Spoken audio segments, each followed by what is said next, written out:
people. Yeah. How was the bye week for you? Just in terms of healing up a little bit more, getting a little more refreshed. Yeah, it was great. Got a chance to go back home to Georgia, where I'm from, relax, see the family, see friends. Got a chance to recharge, get back up here, get back to work. Do you feel that you're ready? You're close to being and feeling back to as normal as you can be coming off that. I mean, every time I go out there, practice or in the game, I feel a little better. So I feel good now. Is there something you still need to show yourself? No, I mean, I just need to go out there and keep doing what I'm doing and being patient, and it'll come. What kind of self-evaluation did you do during the off week, watching film or anything like that? For the most part, just watching, I guess, the runs and seeing what I probably could have did better or did something different. But for the most part, man, just head down, grind, and just trying to get back. How have the blocking schemes changed with a new offensive line coach? I would say it hasn't changed much. I mean, we're doing the things we've always done, just not at the level we've done in the past. But, every day we come out here, we're trying to get better, and we're working towards that. Why do you think it's not at the same level? I don't know. We're trying to figure it out. Do you feel like, this is starting to be running game time, getting to November, December, and it's more time for you guys to shine and crank it up? I mean, well, I hope, but, I trust in what we're doing, whether it's passing or running, and I know we're going to figure it out and do it at a higher level. Do you feel like you're confident you have the pieces to do it? 100%, yeah. Feels like around the league, running backs turn a day over 25 and people start writing them off. You got Alvin this week. I mean, obviously Derrick Henry's still doing his thing. What do you think about? Do you think that perception could be changing at all about running back aging? I mean, that's always been a myth. I think it's more about the player than about the age. Because look at some guys who've been good since they've been in the NFL, and just the age, the number hasn't changed who they are. Hey, with Jameis, I think this is his third start coming off the bye. Do you feel like he's kind of had time to get really comfortable and settle into that role as a starter? I do. I think this week, he's looked really good so far, and I'm excited about to go out there, practice with him, and playing with him. What do you think of this New Orleans defense that you're going to have to try and run through? Yeah, they're really good. They play together as a unit. They're always around the ball. They play fast, play hard, so it'll be a good challenge for us. Thank you. Agreed.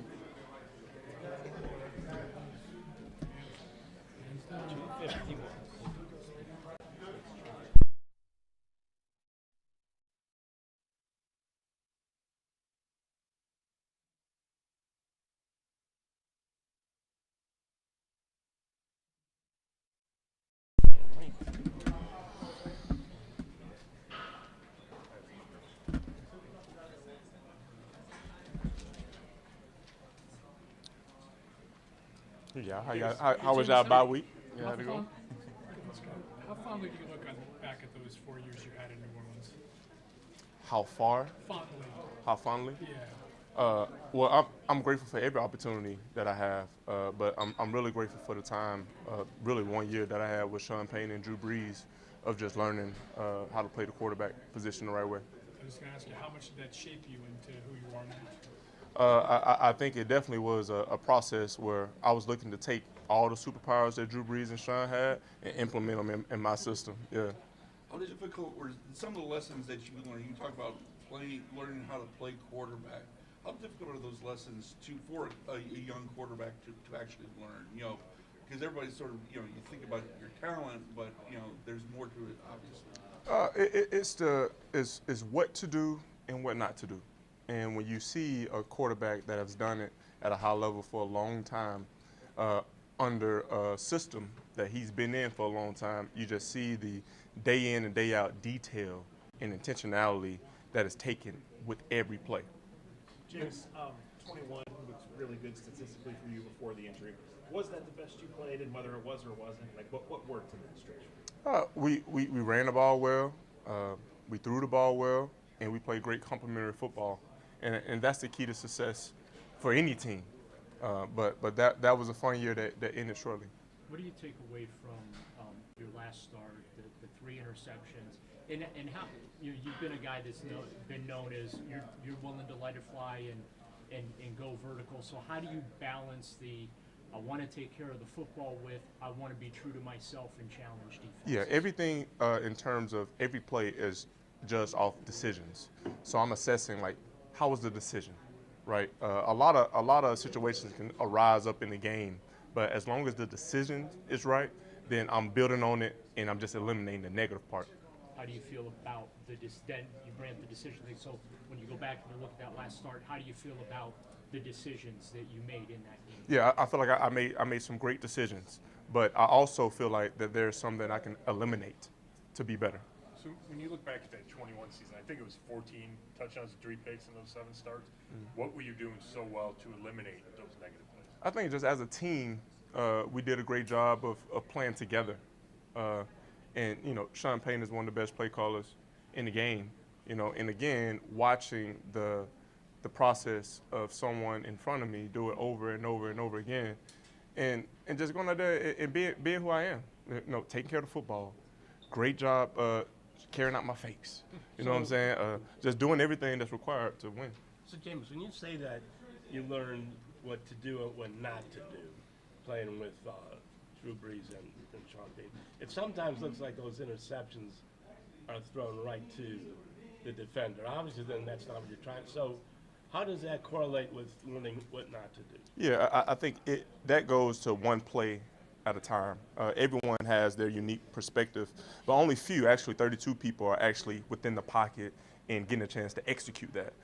So with my preparation, I'm going to continue to focus on one play at a time and eliminating the negatives and building on the positives. To the point about watching Drew and Sean work, what's something that you didn't do before then that you do now, or that you didn't do before then that you do? I think the biggest thing was just how my film sequence, how I watched film throughout the week, just studying how Drew prepared, you know, and he prepared like tirelessly. And the way that I prepared when I got in, sometimes it was too much. So he was so efficient with his schedule. I believe that I became more efficient with what I do instead of just doing all I can do. You know. What's too much? Well, it can be defined in certain ways, but when you're overloading your mind with information that's unnecessary, and when you're taking away the study and making it just about watching film. Sometimes good quarterbacks, you know, like yourself, you were off to a great start there in New Orleans. You had those 2 challenging years with the injuries. Sometimes guys don't get another chance. Now you see you're here getting another chance. Jared Goff got another chance. Geno Smith. How grateful are you that you're back in the saddle and getting to play football again? Yeah, I'm grateful for this moment. You know, opportunities only come so often. So definitely, it's a privilege to lead the Cleveland Browns organization and be a starting NFL quarterback. And I take pride in that, and I'm going to continue to do my very best. To that point, see, everyone rushes to judgment about every new class of quarterbacks. Now it's Caleb and Drake and Jaden. What are people missing about why quarterbacks need time to develop? Yeah, I think one, for all the rookies, like the rookies should not worry about any public scrutiny. Because again, they're chosen. I think it's a process. Like you see young guys coming in, getting used to the speed of the game, understanding that when you come from college, there's some good players, but they're not the best players in the world. And as the quarterback position, it's only one of you. So you have to be on top of every single thing. And I think through experience and wisdom, some people have time that they can grow. But I think when you play, like I've been in the league for 10 years. So I had to do something well for me still to be here. So just continue to let it fly, continue to build on, like, how's my decision-making process? Like, don't worry about the outcome and just focus on getting better every single year. Jameis, with this particular Saints team, I mean, they got up to the hot start, they've had some injuries, they've struggled, but what stands out about this defense and how dangerous they could potentially Well, be? what stands about this defense is I know their leadership. Demario Davis and Cam Jordan are some of the best teammates and leaders that I've been around. And just speaking on Demario has helped me out so much just as a man, practicing against him every single day, walking in faith in Christ with him. Like, so I know the spirit that he functions from, so I know he's definitely one of the leaders of this team. And I know Cam Jordan, like, highest energy. You think I got high energy, the highest energy that can even be imagined, and he he also applies that energy on the field. So when you got people like that, and Tyrann Mathieu, I had 2 years with him. Like, he's one of the best safeties to ever play. You know, when you got pieces like that on your team, you find a way to win. You know, and I'm also happy for Darren Rizzi. You know, like, this is another person we're talking about opportunities, where, man, like, he's been special teams, getting a chance down in Miami, but he's always been one of the best special team coaches, and now he has his opportunity, so he's trying to make the most of it. Jameis, as a quarterback now of a 2-17, how do you reverse what's going on? One play at a time. We cannot fall victim to what's behind us. We cannot press too far to what's ahead of us. We have to focus on one day, one play, executing it perfectly, one play at a time. Demario Davis said that you were the best teammate that he's ever had. How much does that mean coming from a guy like that, to hear something like that? Well, that means so much coming from a guy like that, because Demario was one of the key influences in terms of discipleship of me continuing to walk and follow in my faith and trust in the Lord with my whole heart, just because of the man he is.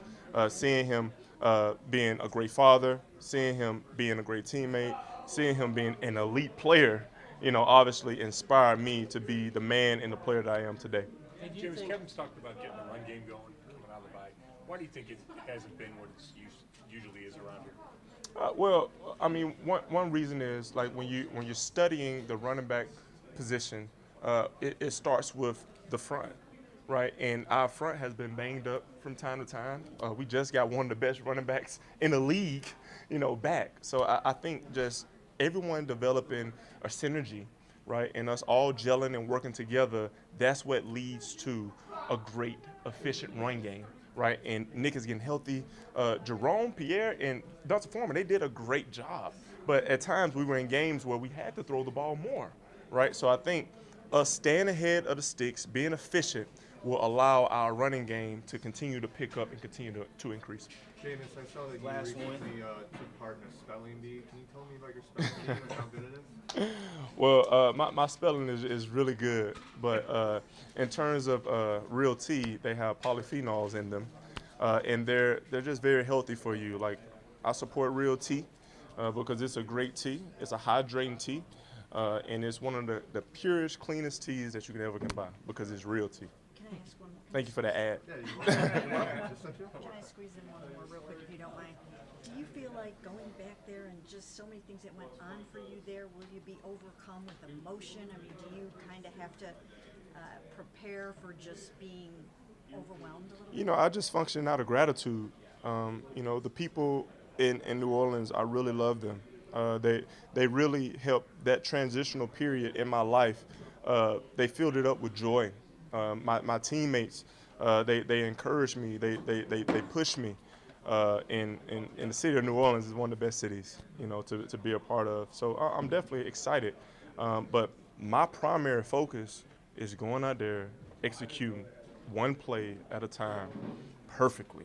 And that's it. Because at the end of the day, all the emotions and all the I love you, that doesn't matter.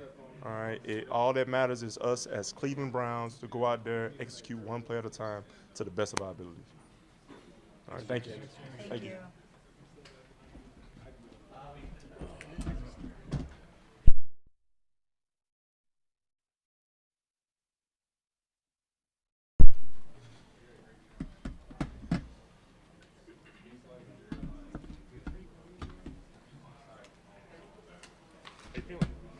Good.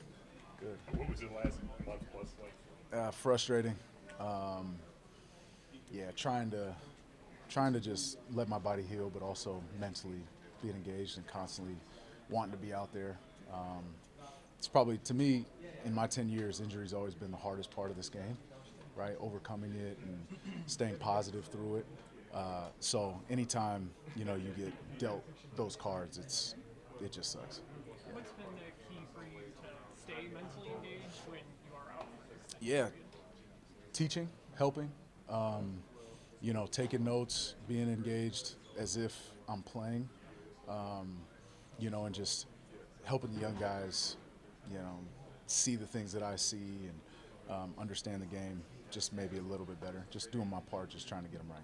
How do you think the guys guys in your room that have kind of weathered the storm with your absence? Yeah, shoot, not just mine, right? You got Jeremiah hurt. It's been a storm. So you've got guys stepping up. Mahmoud's played well. Dev has jumped in, and he's got a lot of proven football in his career. So expected that from him. And then you got the young rooks, right? Those guys are stepping up, playing roles when we need them. So yeah, it's been a rally the troops mentality. When you look at the Saints offense, do you see Stefanski offense? I don't know. What I see is explosiveness all over the field, right? You've got Kamara, who they're trying to give the ball on every down, much deserved. Gone against him plenty of times, and he hasn't lost a step. He hasn't lost his quickness, right, and their ability to get him explosive plays. So, yeah, I mean, big play after big play. We got to stop the run, just as always, and limit the explosives. Jordan, how difficult was it for you to watch JOK go down the way that he did, and know how potentially serious this neck injury is, and how are you guys all dealing with that? Yeah, no, it was tough because we play this game because we love it. We sacrifice our bodies for it, right? And we understand the risks that are involved in it. But at the end of the day, you see something like that and it's real life. I look at my life and I've got 3 kids and a wife at home, and it's like, what if I were to come home like that? And so, he's got family that he loves, people that care about him more than just what he can do on the field, right? And so it puts things in perspective, and you hope and you pray that he's going to make a miraculous recovery, right? And so I don't know, it's just hard, it's tough, but you rally around him and you rally around each other. Taysom Hill has kind of carved out this niche of doing a little bit of everything. What kind of challenge does that present? The way you're using him? Similar to a guy like Juszczyk in San Fran, where he can line up anywhere. It can present as 10 personnel, 11 personnel, 12 personnel. He can line up as a quarterback, as fullback, running back, right?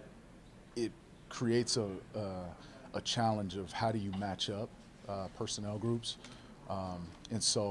And obviously he's talented when the ball's in his hands, right? He's a strong runner, sees the game well. So, it's, again, you go against a team like this, an offensive like this, it's about team defense, and it's everybody getting to the ball. You were listed on the injury report is triceps and elbow. Is that the same injury, or is it 2 separate things? Yeah, I had an infection in my elbow, the bursa. During the Raiders game, I had an infection in my elbow. Actually checked into the hospital after the Giants game for 2 days. Ended up playing the Raiders game, and same elbow, same tricep, tore it. Strained it, I guess. So, yeah, it was a frustrating, couple weeks going through that. Tried to come back, played with one arm, basically in the Bengals game, and thought it was the best decision to heal it and let it do its thing, right? I wasn't healthy, so at the end of the day, it's like you want to be out there, you want to play this game at a high level, at the highest level possible, but when you're dealing with something that you use on every single play, it's tough. So when did you, right after the Giants game, you checked in? Checked in, yeah, checked myself into the hospital, Giants game. And you spent 2 days there? Spent 2 days, yeah, getting antibiotics, because I was feverish. The infection was real. So played that game, and then ended up breaking my rib during the Giants game. So it was an onslaught of things, right? Was it like a staph infection? No, it was the bursa, has fluid in it, and the fluid got it. Jordan, when you talk about just obviously the frustration and injuries piling up, Yeah. Is it a different kind of frustration when you're missing time and the team is also losing? Like, does it add that helplessness feeling to it? Like, oh man, there's things that are going wrong and I can't help them. Yeah, it's a lose-lose. It's a lose-lose, right? Whether the team's winning, you're like, man, I'm missing out on all this excitement and I can be a part of this. And if you're losing, you're like, damn, I could help, right? So it's a lose-lose either way. Injury just sucks. I think, Jordan, we talked about for people who just consume the game on the outside, sometimes you're telling us all this stuff, and all we saw for a long time was a name on an injury report. Do you think we're, as a football viewing public, we're a little desensitized to to the injury stuff? I don't know. There's a lot of things that nobody will ever know about this game, right? And what players go through and what we have to deal with on a weekly basis, right? Getting checked out of the hospital Tuesday afternoon, Tuesday evening, and then being in practice on Wednesday, right? Like it's just something that you do and you deal with. And, you know, yeah, you guys don't have to know that, right? But me in the back, I know what I deal with, and I know what I have to do to get back onto the field. Right? So. Jordan, you've been listening long enough to know how valuable a good teammate is, yeah. Just in terms of Jameis and that energy he brings on a daily basis, especially when a team's going through some rough times. What does that mean to have a guy like that out ahead of the pack? Yeah, no, it's huge. It's huge. I get asked the question all the time because Jameis is in front of the media all the time, right? Everybody's tweeting about him and saying whatnot, and he's amazing. I get asked all the time, what is he like? And Jameis is Jameis, right? What you guys see, what everybody else sees, the personality, the excitement, the joy, the happiness, the infectious attitude that he brings, it's every single day. It's every single day. We get it, you know, Sunday to Sunday. And it's fun to be a part of. He's, you know, a top teammate that I've ever had, in my opinion. Just because, you know, it doesn't matter what high or low you're going through, you're getting the same Jameis every single time. You mentioned Mahmoud. How have you seen him grow this year, especially as he's gotten to play much more? Yeah, I mean, reps obviously help a lot in terms of your maturity in the game, but off the field leadership, having the green dot, making the calls, you know, that's a whole separate responsibility, you know, of leadership that comes along with the position. So, you know, just running the show. He's taking it extremely serious, doing the extra work after practice, doing the extra work in the film room, you know, on a weekly basis. And so, you know, as a young guy going into year 2, right, that's the maturity you want to see for sure. Yeah. So you take over the green dot when you get back in? I believe so. We'll see. We all got it today, but yeah, we'll see. Thanks, guys. Appreciate it. Thank you. Thank you.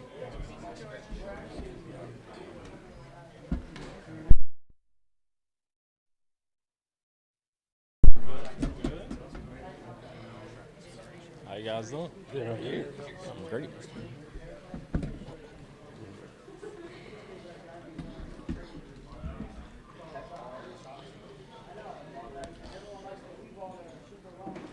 Denzel, what are you seeing from Derek Carr? How well is he playing when he's been out there this season? Yeah, he's a very good quarterback, capable of making all the throws, confident in the pocket, and going to throw the ball up to his guys to give him a chance to go make a play.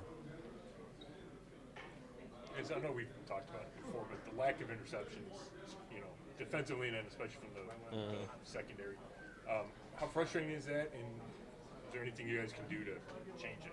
Yeah, we got to get them. So we got to just keep putting an emphasis on it. And yeah, we know we don't got any. I don't have any yet, and man, I gotta go give me one. So just looking forward to getting that first one, and hopefully they start rolling in after that. But just still just continue to execute your own assignment and focus on your technique, and they'll come. So you're leading the league with 15 passes defense. Say it again. You're leading the league with 15 passes defense. How many of those do you think you should have had? That's a good question. I should have had some for sure. I should have had some. I got to find a way to come away with them. So I don't know the exact number, but I got to find a way to get them though. Are there a couple that you watch where you're like, you know what you could have done to finish the play, so to speak? Or yeah, I feel a lot more than capable of making those, coming down with the play. I'm obviously making a play, but just being able to get two hands on the ball and take it away cleanly and help this team out. So, yeah, I'm just working it in practice, and I think it's going to change soon. I'm going to start coming down with them. How much do you have when you have that many opportunities? Do you feel like, I mean, it's only a matter of time when you know, the dam sort of breaks? Yeah, that's exactly what I feel. I feel it's a matter of time, getting the opportunities to come making plays on the ball. So, I mean, the more opportunities I get, the more chances I get to go take it away. How much of it is, you know, just making sure your number one priority out there, obviously, is making sure the pass doesn't get completed. Yeah. So how much of that is just you guys are so focused on making sure the passes aren't completed, as opposed to if you take the chance to just go for the interception, you could potentially give up a big play? Yeah, I don't really think of it as may give up a big play, but I'm just out there trying to attack the ball as best I can and play great technique and put myself even in position to make a play on the ball, and so the receiver doesn't catch it and help this team out. But just taking that next step and being able to take the ball away could help our team tremendously. So I'm gonna try my hardest and do the best I can to come away with it. The last time we talked with you, communication was a big buzzword. Mm-hmm. What happens this week to correct it? Yeah, just practice, meetings, making sure we're all on the same page, going through different personnel groupings and stuff like that. So just constant communication throughout the week and making sure everybody's glued in. Do you think, Denzel, like that, you guys have talked about this before, but can interceptions just be kind of contagious? Like you get one game where it starts rolling and then you guys are just on the spot. Yeah, I feel that way. I feel once we get that first one, that's what I keep saying, like they're gonna start rolling in. So it's just hard to get that first one. So we gotta get that first one and we'll be good. That's kind of what happened to you guys last year, right? You're slow on takeaways and boom, start rolling in. So looking forward to that. Looking forward to that coming. When you look at that Saints offense, what sticks out about Kamara and then Hill, just kind of special ways that they use both of them? Yeah, definitely Kamara is a dynamic player for their team and a run game, pass game. So it's definitely someone got a key on and able to make a play anywhere on the field. And same with Hill, use them in a lot of different personnel groupings and out there on the field. So just guys that we got to key in on and make sure that they're not a factor out there. When he's out there, do you have to respect the quarterback part of it, that he can still throw? Yeah, no question. He's still a quarterback. Quarterback can play tight end, receiver, running back, so he does it all for them. So definitely respect them in all phases. All right, thank you, guys.